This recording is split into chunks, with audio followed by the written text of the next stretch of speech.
Seems to be okay. Right. Thanks for that, Just. So I'll be presenting the work that we are doing from University of Cambridge, especially from the context of such smart and Shero projects.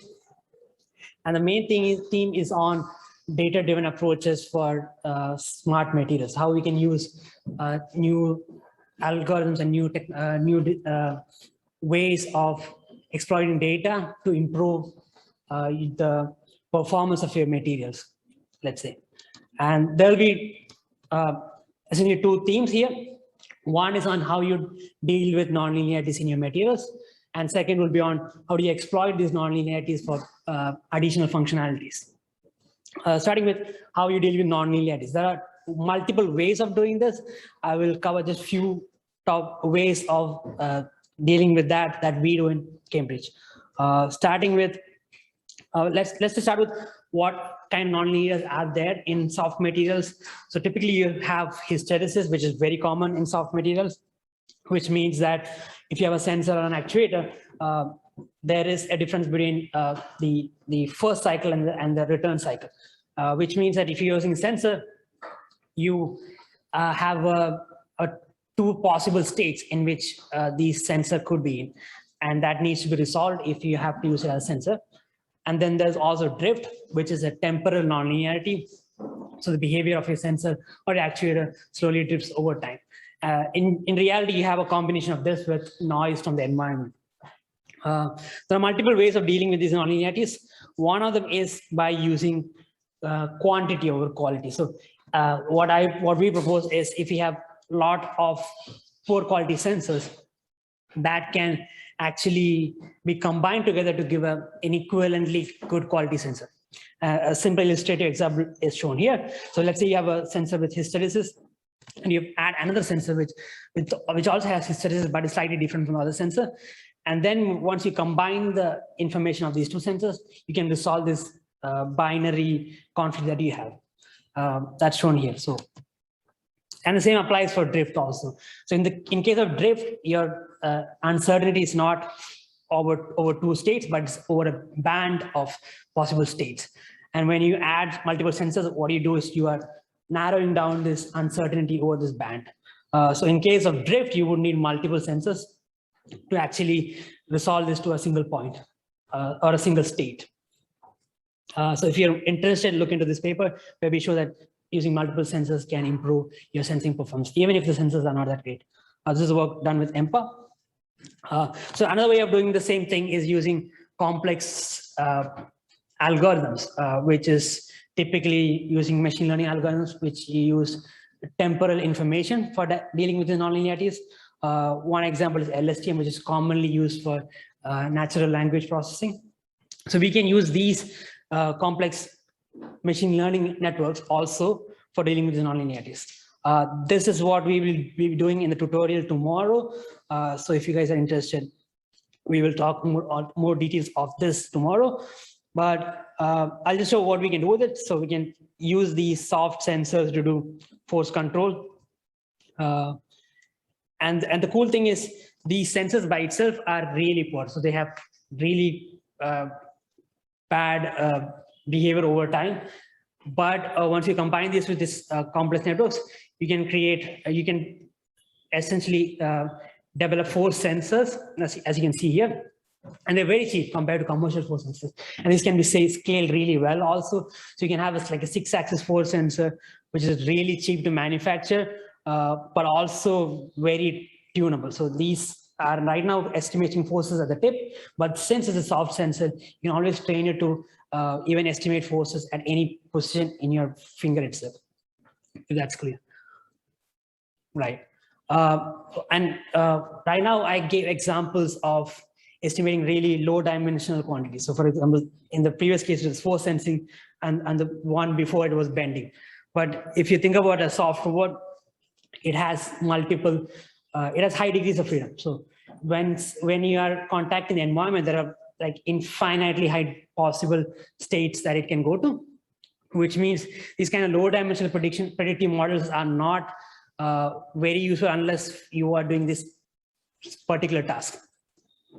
in which case you need some way to deal with this high dimensionality also. That's something that we are working on right now. And what we are proposing is usually essentially to use vision as the representation of the model itself. So you try to predict what you're supposed to see, and in that way you get a very high dimensional representation of your robots, of your soft robot. Some results here. It's a little difficult to understand, but the key aspects that you should look into is that you need some sort of tactile information to know the state of your robot, because it can be passive, because the soft robot is passive and it can be affected by the environment. So the state of the robot itself is affected by the environment. You need some sort of information from the tactile sensors and also the actions that you get from the motors. That would help resolve uncertainty. So what you see here on these sides are actually predictions by a deep neural network. This is the actual image on the right side. So right mouse side, you see the actual images and you see predictions by a deep neural network. So you need tactile information. And second thing is any information that you have which is not related to the tactile information or the motion information will be filtered out. That's what you see. Any environmental noise, like when I'm covering the robot, it gets filtered out because it's essentially noise to this neural network. Anything that is static in the environment actually is incorporated in this model because it is not changing over time. Right. So now we, so this is another method. This is essentially hybrid. So this is more applicable to people who have already developed analytical models and they want to improve it. So in that case, you would want to use hybrid methods. So you have your physical model, analytical model, which is probably based on first order principles. And then you want to improve the performance of that using data from real world. Hu Zhang, who is a PhD student in Smart, is working on this for a piano playing robot. Anyone interested, please talk to him after this. There are multiple advantages of this kind of models. One of them is that you have an intuition of what is happening behind the scenes. Pure learning based methods, you cannot understand what is going on behind the scenes, and you can't do design optimization, for example, because of that. Next, I'll go to what are the functionalities you can get with all these data and nonlinearities that you have in your sensors. So we have an example here where we make simple pneumatic pressure sensors using cavities generated using a matrix of self-healing material. So that simple design principle is here. So once you press these cavities, the pressure inside would increase, and then you can sense that through a tube using a pressure sensor. And these can be used for simple contact sensing. The cool thing is it's made of self-healing material, so you can damage them and it'll automatically self-heal. These self-heal at room temperature. But then damage itself has some characteristics. Which means that you can always differentiate damage from normal contact. And this characteristic can be exploited by the simple design, where we have a tube which has two output pressure sensors. And by looking at which pressure sensor gets activated first, you can actually know where you're touching and also know where the damages are happening and when it is happening. So it's basically a bilateration technique. So looking at the time of flight difference between the pressure sensor on one side and the other side, you can know exactly where the signal came from.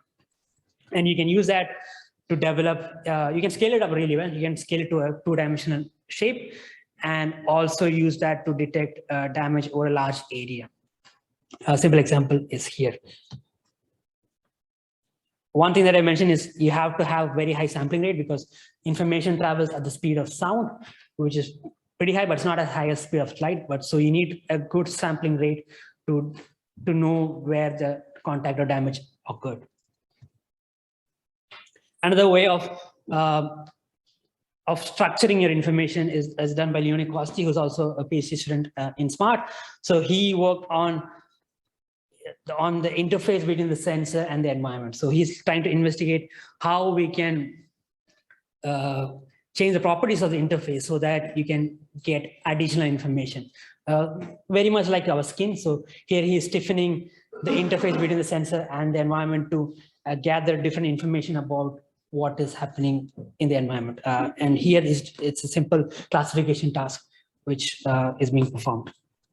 And it shows that by changing the stiffness of the material of the interface, you can get different information depending on whether the object you're touching is hard or soft. Another example of exploiting nonlinearity is work by David Harmon, also a PhD student working in Shero, where he's made hydrogel-based sensors and actuators. So these are made from simple gelatin. They have very nice strain sensing properties, so they get very linear response to strain.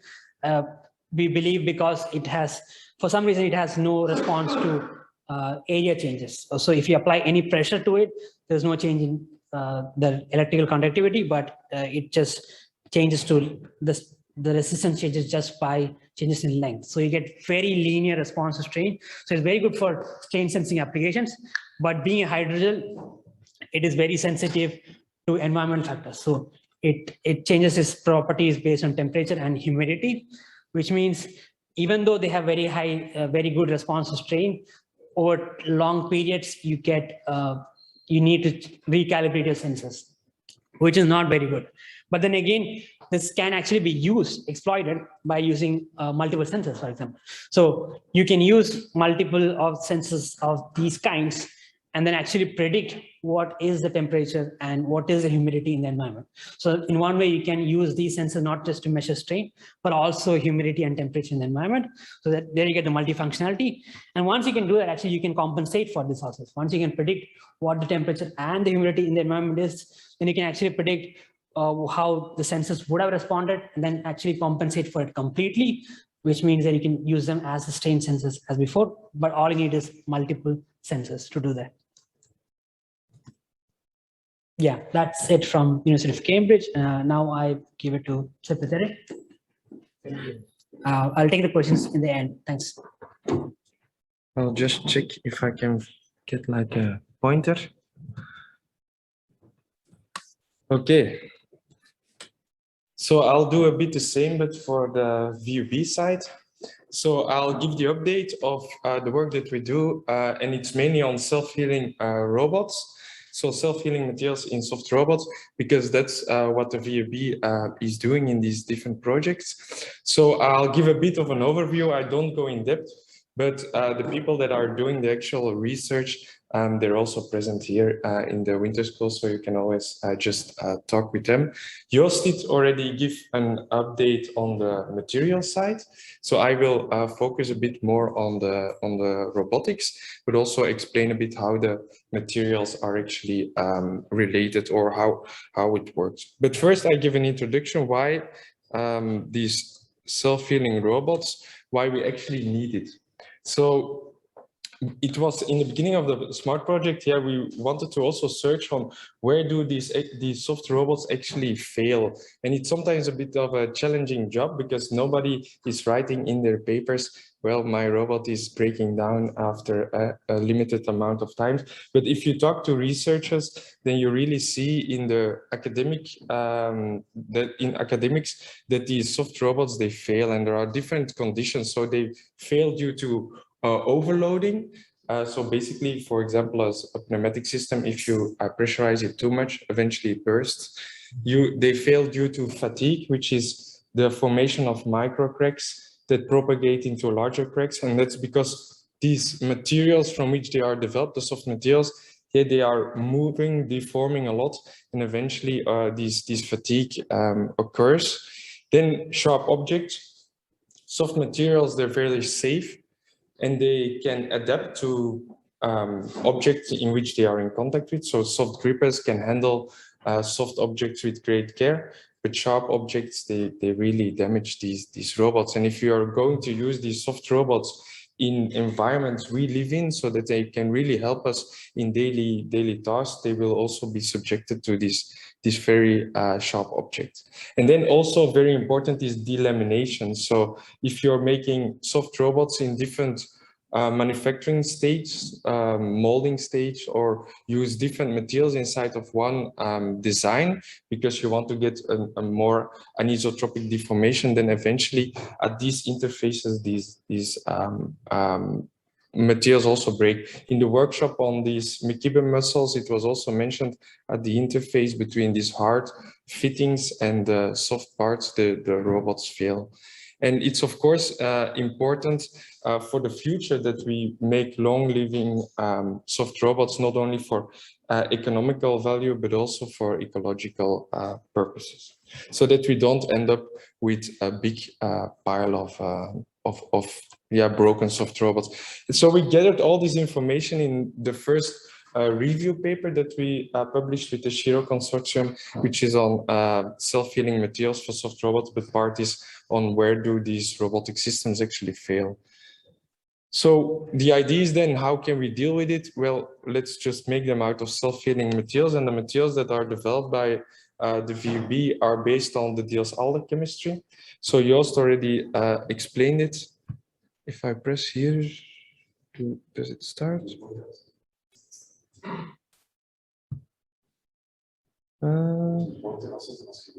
Yeah, so I need to, sorry. Yeah, now it starts. So our materials, they're network polymers, and they have the Diels-Alder bonds. So if you cut them locally, you break the bonds, and then you can start healing. Healing, in many cases, we do by increasing the temperature. If we increase the temperature, then throughout the network, we will break Diels-Alder bonds reversibly. This gives more reactivity inside of the network and also mobility. And then we can start healing large damages. So this mobility can help sealing the big damages. And then if you cool down, the bonds will be reformed.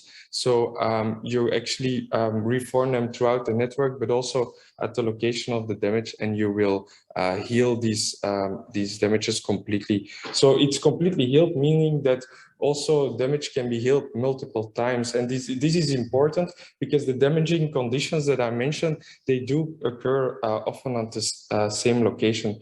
Delamination on stress concentration points, so many times on the same location.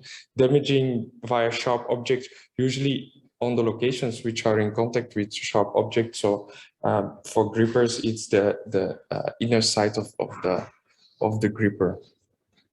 So we brought these materials into robotics. So you can see some examples there. And as I mentioned, the really large damages. So you can see that the finger is completely cut in half, and we can put it back together. We do a heat-cool cycle. In this case, it was 90 degrees, and then afterwards it was completely healed, so as good as new. So we can do the recharacterization on the material side, but also the robotic side. So that what we did was, here you can see the bending angle of such an actuator as a function of the pressure, and after healing, indeed, you recover also the performance of these actuators. And they're pneumatic, so they're completely airtight after the healing procedure. So we can heal also damages caused by overloading, so it's caused by pressure. This slide Joost presented already, but I do find it a nice one, so I wanted to repeat it. So this is what we do on the material side. So indeed, it's more than only self-healing. So there are some more sustainable aspects. So indeed, you can process them and recycle these materials on with different methods, which of course increases their sustainability, which I think is very important. So we saw that there is a tremendous increase in soft robotics on the academic field, but also on in the industries. But of course, we should, if we're actually going to build a lot of these robots, we should do it in a very ecological way. But so I talked about making these soft robots out of self-healing materials, but actually to make a robot that can really react to damage completely autonomously, there are some more things that we need to take in account. So just making them out of self-healing materials is not enough. Because if you really want to make this system ecological, they have to react completely autonomous. So there cannot be any human intervention. or as limited as possible.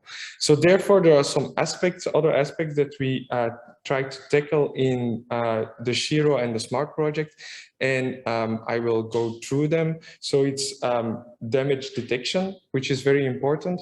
So when does the system actually know when it's damaged? And it's not a human that can just look at the robot and detect the damage. The system has to do it itself. We use a lot of times temperature or other stimuli to do the healing depending on the materials that are used. But of course, these stimuli, they have to be provided by the system itself or an additional system.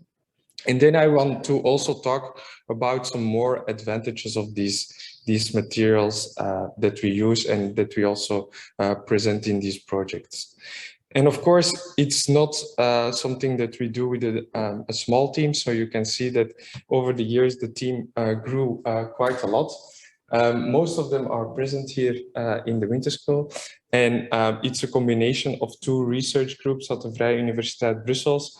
On the one side, it's robotics, which is doing more the robotic side, and then we have Fisk, which Joost presented, but actually everybody is just working in both labs, and it's one big happy team.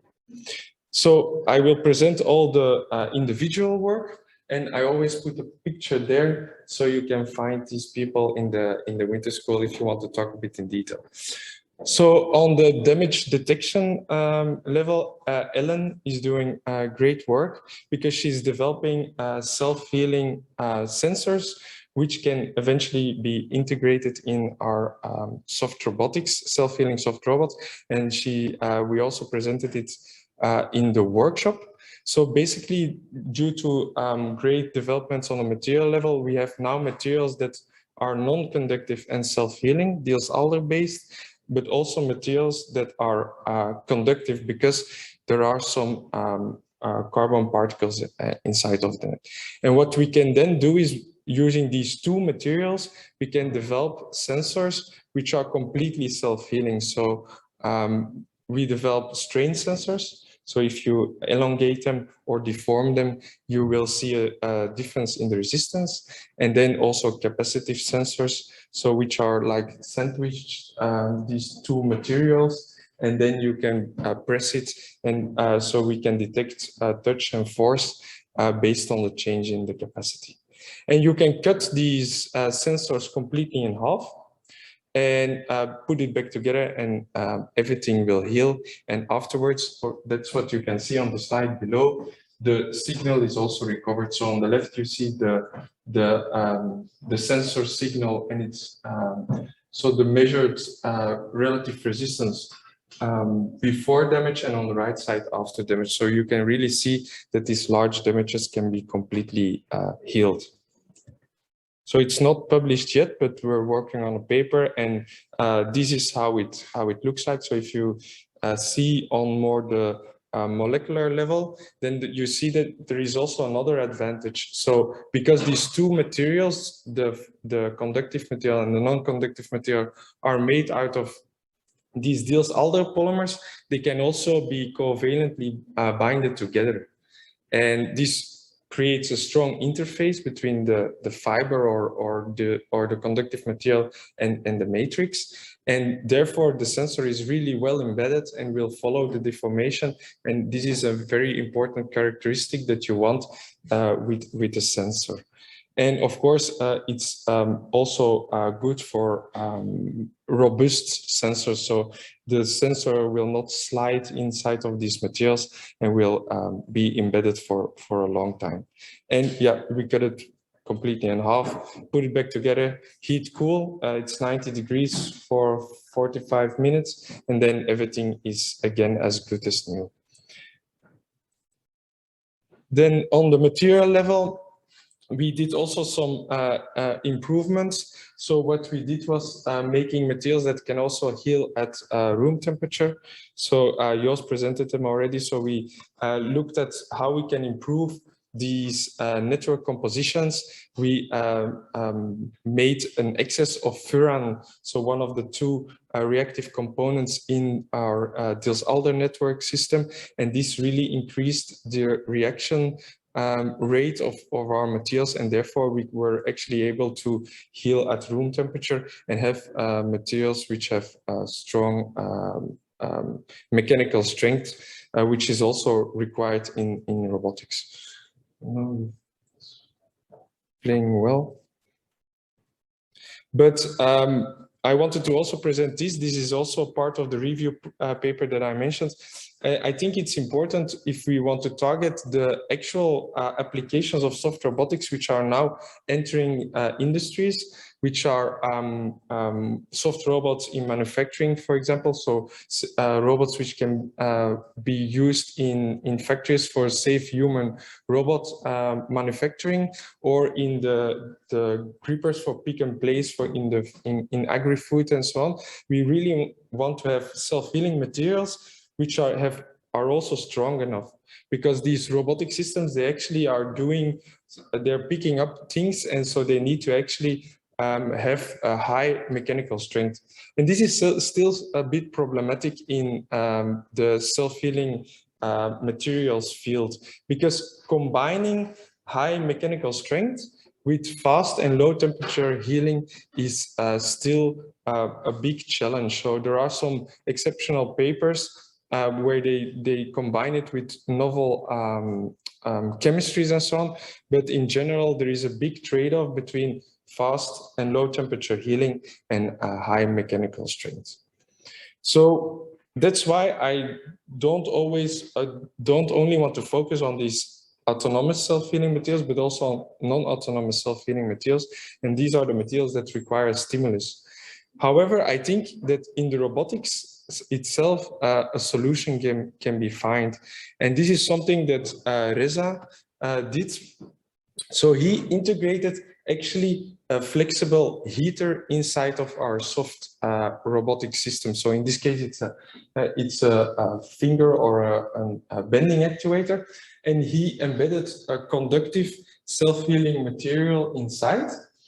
And it's also self-healing, so everything is self-healing. So we can cut the entire thing in two parts and put it back together. And then you can actually apply a current through the conductive layer.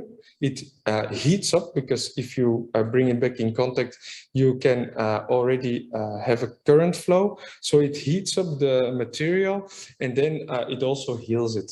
So this is an excellent example of how actually in the robotics, where you usually have a power supply, so you can actually apply a current, can solve the problem of having to work with a non-autonomous self-healing materials. And in this way, you can actually have a material with high mechanical strength, which can only be healed with temperature, but can have a system which is autonomous, because the robotic system itself applies the current and also the heat. And this heater can also be used for damage detection, because basically if the finger or the actuator is cut in half or even partially, you see a difference in the resistance, and this you can track, and then you know if the system is damaged or not. So it's not only a heater, it's also a sensor to detect damage. And this was also published in a paper. Now, another advantage of the materials is that we can change the material composition, so we can change the monomers that we use or the ratio between them, and therefore we can change the mechanical properties. So we can make very stiff self-healing materials or very flexible self-healing materials. But all of these materials, they have the same reversible chemistry, which is the Diels-Alder chemistry. And if they all have the same chemistry, you can also put them together and do a heat-cool cycle, and then strong covalent bonds will be formed across these interfaces. And this is what you can see in a paper that I did with Ellen. So we made some samples for tensile testing, and there we could see indeed if we apply a heat-cool cycle of 85 or 90 degrees, then the interface is really strong. It's even stronger than the weakest material of the two. And this is, of course, important if we want to tackle these delamination that I was talking about. So we can use actually the materials these reversible bonds to make multi-material soft robots with very strong interfaces, so which are more robust and will also have an increased lifetime. Then we can change really the mechanical properties of our materials. And because we've been working for some time, Joost said 10 years or a bit more or less on these materials. So we know the mechanical properties very well. And we also know very well how these network compositions, so how these polymers are built, influence the mechanical properties or the thermal properties. And therefore, we can, based on an application, really look at what is the most appropriate material for that application. And Zanwai, another PhD, he is actually investigating on how we can change the material composition of an actuator to have a better behavior. So these soft grippers, one of the problem is that they are soft, so which is nice if you want to grab soft objects and so on. But one thing that is a disadvantage is that they have out of plane deformations, and that's what you can see here. That was also presented in a paper of Rob Scharf. Is that this out of plane deformation? Of course, if you have this, it's an instability, and then it's very difficult to grab an object. So he's looking at how can we not change the geometry, but the material composition to actually improve this behavior. So he modeled these actuators, which you can see on the top right. He modeled it in COMSOL, and he looked at how can he actually optimize the material composition inside of this finger to have the same bending behavior, but a completely or a better out of plane resistance. And this actually also shows that while he's doing these models, he can then go to the Fisk department, and then he asks, I actually need a material with this mechanical properties, and then the people at Fisk, they can just design these materials to fit the behavior. So he will also soon publish this in a journal publication. Then Julie wants to even take it further. She is working on voxel-based robots, and it's something that is also getting an increased attention. They use these voxel-based simulators to develop evolutionary algorithms, for example. But a lot of this research is done on the simulation level. But I think it's also very interesting to do it on the actual, so building action and doing experimental work on these voxel-based robots. There are a lot of people already doing it, but the problem is you really need to build a lot of these robots. So one idea is, why don't you make them out of self-healing materials? Then you can put them together, but also you can cut them, so you can cut parts and reconfigure also these voxel-based robots. So she's developing voxels, which you can see here on the left at the bottom, with different mechanical behaviors, so different Young's moduli, and then combines them together and can also reconfigure them. Then these self-healing materials, not only the Diels-Alder polymers, but really self-healing materials based on reversible chemistries in general, they have really a lot of advantages in the manufacturing itself. So that's why also with the consortium of Shiro, we made a review paper on it. So how can self-healing materials be processed, but also how do self-healing materials help processing, or how can they actually change the way we look at processing? And you also already explained it a bit. So one big advantage is that after a certain processing technique, you can actually take two components and just join them together as well. And it's something that is with other materials which are formed or cross-linked irreversibly, it's not possible. So that's one big advantage. But there are other advantages also mentioned in that paper. And the VUB also focused on additive manufacturing of these self-healing materials. So in an additive manufacturing technique, like fused filament fabrication, you do reprocess these materials from multiple times, because you go from a material synthesis to pellets, and then from pellets to we extrude into filament, which is the first reprocessing or a second reprocessing, and then you actually do print, which is another reprocessing. So you can see there already the advantage of having these reversible chemistries inside of these materials.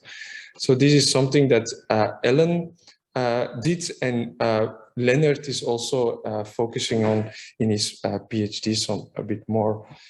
And another advantage is that in 3D printed parts, usually the anisotropy of mechanical properties is present. So you, depending on the print direction, you usually have different mechanical properties. Now with reversible chemistries, you actually print reactively. So there are bonds formed during your printing, which actually leads to an increased isotropy of your mechanical properties. So that's also something we showed in a paper. We printed with different directions, and then we tested with tensile testing, and we saw that it's better than using conventional materials. Then Pasquale, he's a robotics guy, but I think now he has already a lot of interest in the material parts as well. So he shows the importance of really doing characterization on the material level for robotic control. So we are doing tensile tests and compression tests to form these graphs on the stress strain. So these stress strain graphs. And then he's he's actually fitting different hyperelastic models onto these materials, so that he can use these in his finite element analysis software. So he already gave a bit of a workshop on it, but I'll also just go quickly through it. So he fits these material laws onto the material behavior that we measure at FISC. And then he can actually use it in his SOFA software to quite accurately simulate the deformations of these soft robotic systems. And then he uses SOFA to also make a control based on this simulation. So there you can see that the modeling on the material level is important for the modeling on the robotics level, and then it's accurate enough and fast enough to actually use it in the control. And what I also think is interesting is that with this new approach, he does not only, so if you look at self-healing materials, the self-healing efficiency is always, they always use the metric of the recovery of the Young's modulus, the recovery of the stress or strain at fracture. But I think we should look also at the recovery of the entire behavior of the material. And I think with his approach, and it's also presented in the paper that he made, you can also look at the recovery of the entire behavior. So if you actually fit these material laws onto your material before and after damage, you can also look at how your material recoveries, not only in the beginning when you look at Young's modulus, and not only at the end when you look at strain or stress at fracture, but throughout the entire stress strain profile. So you look at the fitting parameters of, for example, a neo-Hookean hyperrealistic law, and if you compare them and they're almost the same, then you know that the recovery is also very good.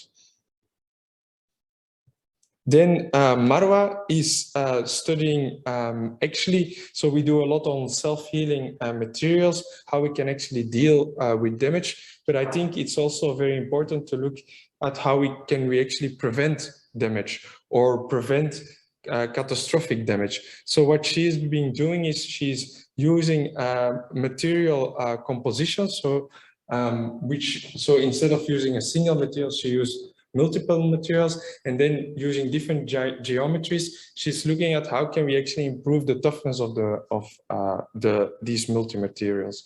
So she looks at different profiles, and she saw that in comparison to a purely soft or a purely stiffer material, you can actually increase the toughness of these materials a lot. And then, of course, they are more robust, and the lifetime is again increased. So with this presentation, I really wanted to show a bit that on the Vrije Universiteit Brussels, we do the complete value chain, as we like to say it, from the material side to processing to integration of these embedded sensors, and towards also the actual soft robots, which are completely healable. And then we do modeling on the different levels as well. So modeling and simulation, we believe is very important on all levels, but should be done always together with experimental validation. And this is, of course, all thanks to the projects that we have. So SMART and Shiro, and also personal funding and some others. And I would always also like to thank all these wonderful colleagues for doing this great work and work together in a very enthusiastic team. So that's it.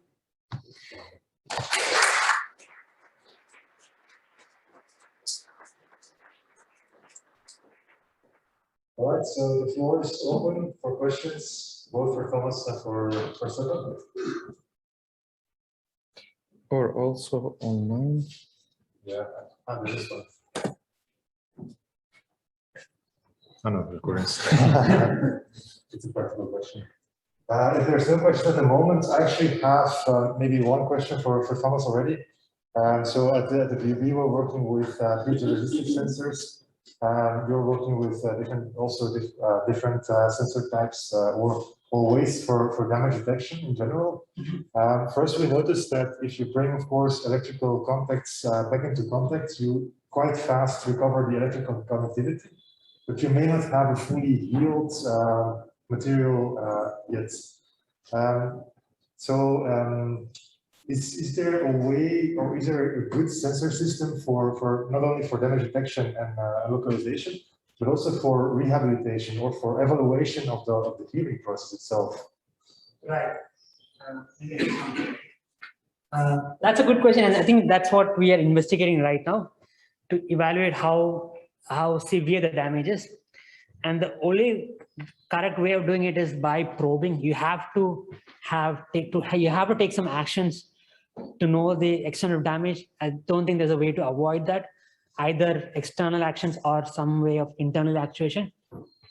But what we have seen is through this action, you can figure out how much is the damage without further damaging.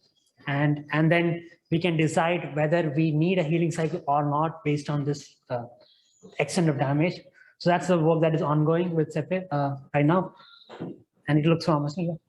Yeah, I think it's a bit like we also evaluate damage. It's seldom that we just evaluate damage by not moving and just visualizing the damage. You usually start moving, or certainly if you have an internal damage, and start evaluating it like that. So it's really bio-based as well. Exactly.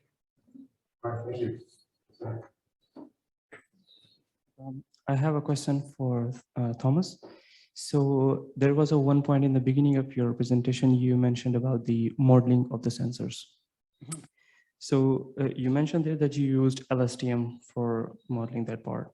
So if you used LSTM, I'm assuming that you are treating the problem as a forecasting problem, where you are predicting a little bit in the future. Time series forecasting, yes. Yeah. So how do you deal with the compounding error there? How do you deal with the compounding error? Because your future states, that the things you are predicting are dependent on previously predicted things. And since this is a soft model, so we cannot have an optimized solution. So which means the previous predictions are not going to be accurate. while the next ones are being predicted based on the previous ones. So how do you deal with the compounding error? Right. So the compounding errors are difficult when you train, not necessarily when you predict. There are multiple aspects to be considered. So if the system is chaotic, then it is an issue and there's no way to avoid it. If the system is not chaotic, then the trick is in training, not in prediction. So the compounding error is an issue when you're training, and then you need to make sure that your data is presented in a way that this compounding error is addressed. And if you are attending the tutorial tomorrow, we will show some of the techniques that we do for that. But once you're able to train very well, as in the LST model is a true representation of the underlying physics, then you don't have any issue with further prediction. So you won't see any kind of error accumulation over time, unless you encounter scenarios which is outside the training, let's say training boundaries.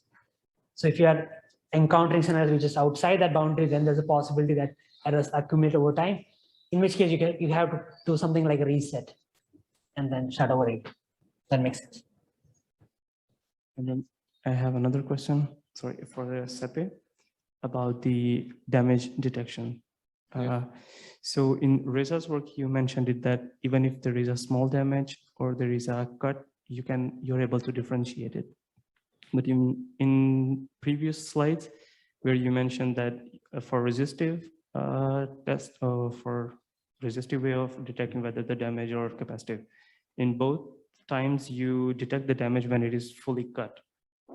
So what if there is a damage there? How do you detect it in resistive sensing or in the capacitive sensing? Yeah, so there is, and the severity of the damage. Yeah, so I think there is indeed a big difference. We always say, so damage detection and damage localization, I think it's still a bit different. So damage detection, what we can now easily do is know if the system is damaged or not. Know the location of the damage, and the severity of the damage is much more difficult. So to do that, you need to have, in many cases, multiple sensors. And that's something that we're doing now. So we try to put multiple sensors, and then by looking at the signal of different sensors, figuring out the location and the severity of the damage.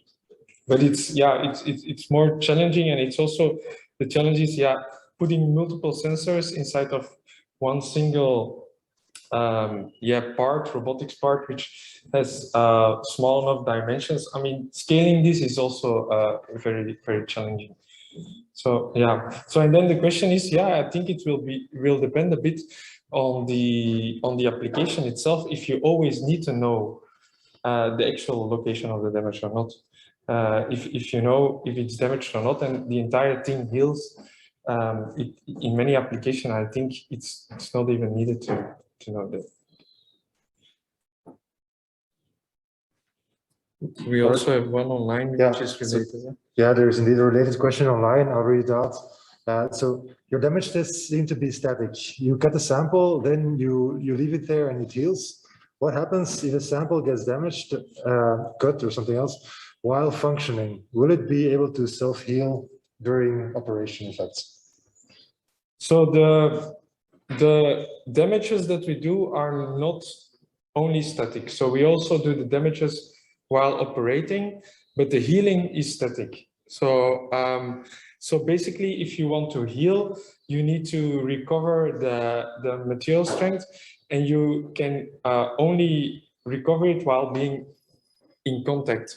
So if you already apply a force or onto the material while it's healing, so really at the start of the healing, there are not enough bonds formed and your material will break. So this means that you need to give the material a bit of time to actually perform the healing. However, in many cases, depending on the location of the damage, I don't think you need to have full recovery to completely heal the functionality of the entire system, because inside of an application, the materials are not loaded until their very limit. So it can be that your material is able to strain when completely healed for like 250% of strain, but that for that application, if they are strained up to 20%, so healed up to 20%, that they can already start their functioning again. But then again, it's a bit what Sunny asked, then it is important to know where the damage is taking place, because then you need to know at which location and which type of recovery that you need to start again. What is another approach is redundancy. So with our hands, we have it. I mean, I can pick up my phone using all my fingers, but I can also pick it up by using only two. So if I damage my pinky, then I can leave it to heal and maybe use the other fingers as a redundancy. So that's another solution.